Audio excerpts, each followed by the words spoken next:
Hi, welcome to Savvy. This is Rob. Just wanted to touch base with you guys today and talk about something that I was just talking with a client about. Just came out of a meetup just right now, and he posed a question to me, and he's a little confused, and I wasn't that confused, but he had a problem. He has a company which services a lot of high-end clients. He charges a premium for his service. He's excellent at what he does.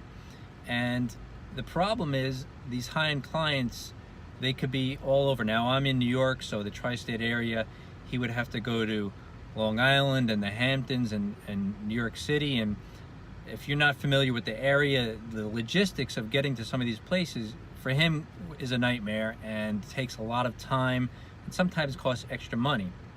But he gets well paid for what he does, and like I said, he's good at what he does.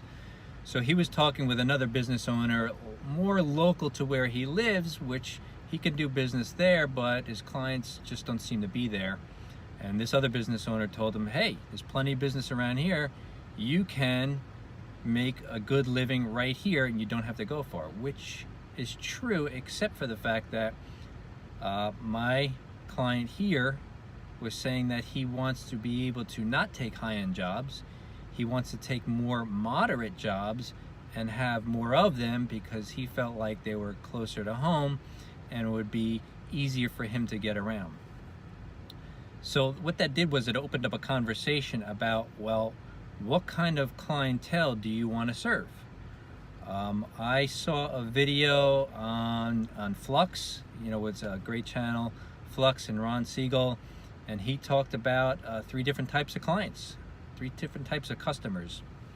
The first one is concerned with price and how to save money, and that's the only thing they care about. They have a low budget. The next group cares about quality, and they'll pay a little bit more money if they can get the quality that they're looking for and expect. And then the third group is the customer who cares only about their reputation, and money is no object to them. They will spend any amount of money that they need to in order to, yes, get a quality job, but also to preserve the reputation that they have with their brand. So whatever work is done for them and is going to be seen by their clients has to be reflective of their high standard. So my friend here, my client, he's serving groups 2 and 3, people that are concerned with quality and really largely reputation. Money's no object. But he was telling me he wanted to get customers who were more in 1 and 2 because he felt like they were more local. Well, he didn't really understand the breakdown until I told him about it. But I asked him, well, what do you really want? What do you really want for your life to be? How do you want your business to go? A lot of people's businesses, and if you're a business owner, your business and your life, they're kind of intertwined. They're blended together. It's a lifestyle to have a business, and it's part of your life, and your life is part of your business. So he said, well, honestly, it's great having these high-end jobs because then I can do less running around to different jobs, even though they might be far away to do this one particular job. So it's easier in that I have this one job which pays me a lot of money, and I know I'm going to that one job and it'll last me a little while, rather than having high volume of jobs where he has to run to many different locations on a weekly basis or every few days. That's a lot of running around for what? Well, that's your money client. They're concerned with price, so you gotta have a lot of them to turn a similar profit. So when I posed it to him like that, he was like, oh, geez, you're right. So I said, ideally what you're looking for is keep your high-end clientele because you have a reputation with them. Just get more of them closer to where you are based. And a light bulb went off in his head, and we brainstormed about how to do that and the channels to go through and whatnot. But it's an interesting point to bring up. So when you think about your business and your web marketing and your website, in regards to the website, because that's what we do. We build websites and we help with web marketing. What is your website representing? So he wanted to have a clientele that was more moderate, and we started to gear the site towards that. But as we had the conversation, I realized we have to change direction a little bit.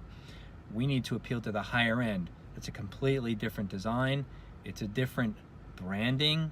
It's a different look and feel to the website, so that when his new potential high-end clients go to his website, they look at it and they go, oh, that's what I want. Whatever they see, they have to see themselves in it. And that's the bottom line with the website. So think about who your clients are and where you want to be. And think about how to position yourself, whether it's going to be in one of those 3 groups or you're going to straddle between 2 different groups. That's a choice you need to make up front, because sometimes once you get into one area of clientele, whichever one that is, if you've got the ones who are only concerned with price, guess who they're going to refer you to? More of people who are only concerned with price. Same thing with the higher end. Those people are only going to refer you to people who don't care about price but care about reputation. So decide where you want to be in one of those 3. Gear your website, your web marketing towards that as part of your overall strategy, and make sure you're talking like that too. Make sure you're offering the appropriate service for whatever level of clientele you're looking for. So that's our discussion for today. Leave comments below if you have any thoughts on this subject matter, or if you'd like me to expand on that in any future videos, and also let me know what else you'd like to see in the future. I'm Rob, this is Savvy, and I'll talk to you soon.